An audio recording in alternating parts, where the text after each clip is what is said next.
right, so this week we are studying nonviolent resistance as an alternative to political violence.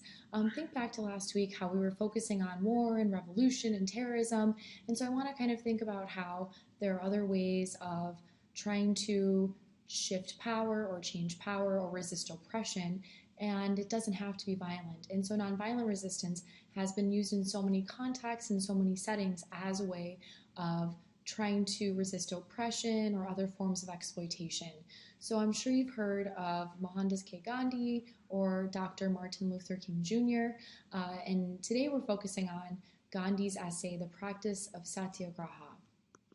So just some background information on Gandhi. He was born in 1869 and died in 1948. He was a revolutionary, anti-colonial revolutionary. He was a nonviolent activist, specifically in India against British rule. And so he is basically kind of known as a hero. He's referred to as Mahatma, which means great soul in Hindi. And what's interesting is that he was educated as a lawyer. He had a Western education. He first thought that colonial rule was an improvement to the lives, was an improvement with respect to education and culture and everything. But what happened was that he had three really negative experiences when he was living in South Africa that related to colonization because the British were colonizing the people in South Africa. Now, I want to kind of think about what colonization is, right? So when you think about it, it's when one country kind of takes over and goes to another country and tries to change that country. So they control that country economically by, for example, instilling a capitalist structure. They also try to change that country culturally and through the education system by teaching the language of the colonizer. They also have an exorbitant amount of power over the people who are being colonized. So while formal colonization has ended, we still see the legacy of colonization today. In 1914, about 85% of the world was colonized by Europe. So think about how this impacts Latin America. Think about how this impacts Africa. Think about how this impacts Asia. So when we think about colonization then, it's another country kind of imposing its will, imposing itself upon your country. And Gandhi was trying to resist that colonization within India with respect to British rule. It's dehumanizing, it's oppressive, right? The people felt that they were not autonomous, they felt their dignity kind of violated. So Gandhi believed that it is best to resist colonization or this type of oppression with nonviolent resistance. So Gandhi was concerned about social justice in general. He was concerned with ending poverty, he was concerned with women's rights, and so he participated in acts of civil disobedience and kind of started this nonviolent revolution in India. But it's important to think about how this came to be. And so he, in the practice of Satyagraha, he talks about how the theory of Satyagraha, the theory of nonviolent resistance, is founded upon metaphysical ideas within Hinduism and Jainism. Metaphysical meaning how reality works, how reality functions.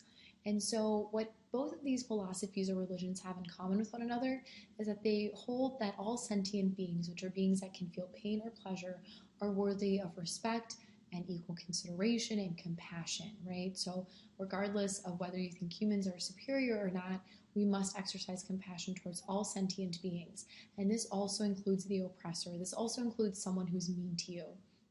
So Satyagraha basically means an insistence upon the truth, an insistence upon the truth of nonviolence, an insistence upon the truth of justice.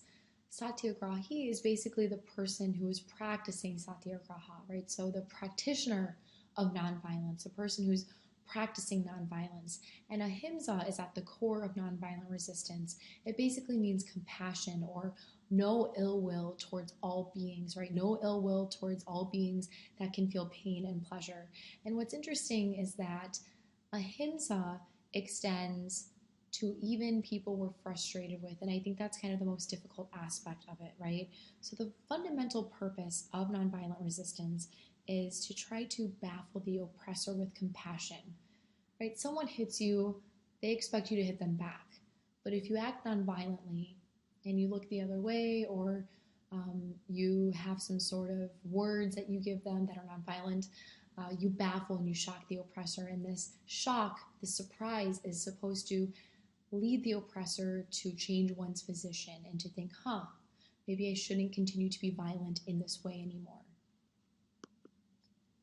So Gandhi believes that, unfortunately, passive resistance and nonviolence have become conflated and confused with one another.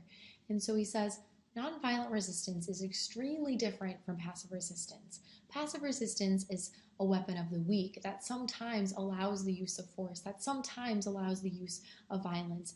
And Gandhi is saying nonviolence is a tool of the strong. It never allows for violence. It never allows for force. And so it is much more principled than passive resistance. So when we think about what it means to be nonviolent, we have to understand what it means to be violent. Violence is physical, right?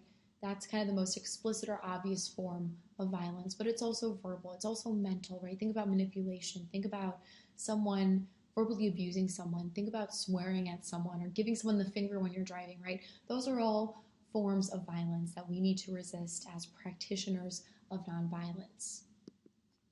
So when it comes to understanding what it means to be a Satyagrahi, it means that one is a civil resistor.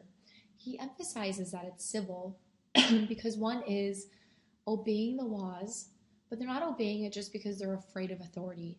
They're obeying the laws because they believe that it is for the welfare of society, that these laws are just, that these laws are for the benefit of human beings. Whereas criminals don't obey the laws because they just feel like not obeying the laws. It's not compared with a principle of some sort. It's just random. Now, civil resistors can break the law, but they only break the law if they feel it is necessary to prove their point. They only break the law if they feel that the law has violated human dignity, if they feel like the law is violating the welfare of humanity. That's when they break the law. And so you'll see that sometimes it does require one to break the law, like the laws of segregation, right? Back when we think about 1950s in the US. These acts of non-cooperation, though, are a test of our sincerity. It's really easy to punch someone back.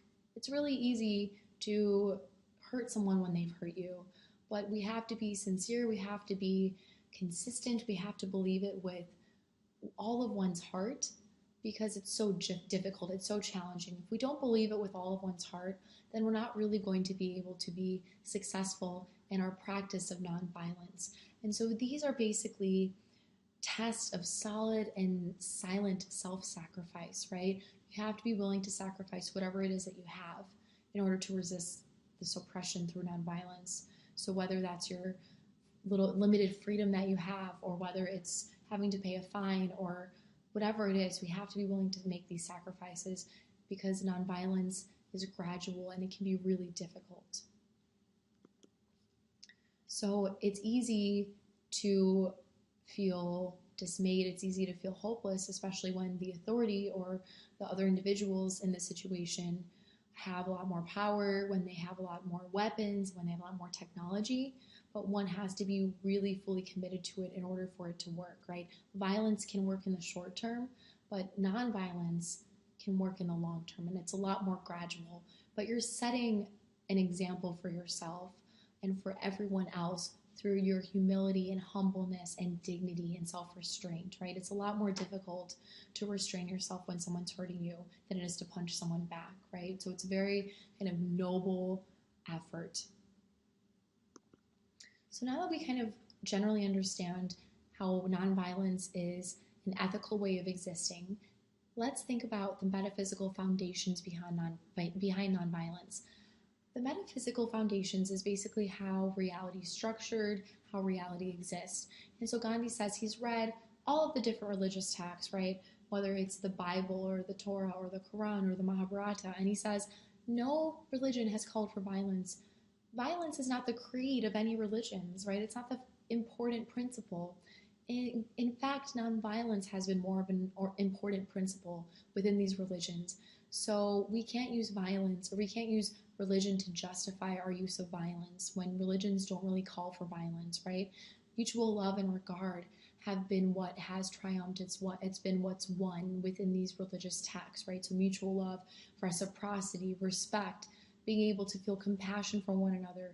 These are the themes in religions, right? Not violence. And so when we think about how reality works within these religions or just in general, how is nature founded? How does it exist? Nature is founded upon attraction, right? Think about science. How does nature exist and persist? Mutual love, mutual attraction.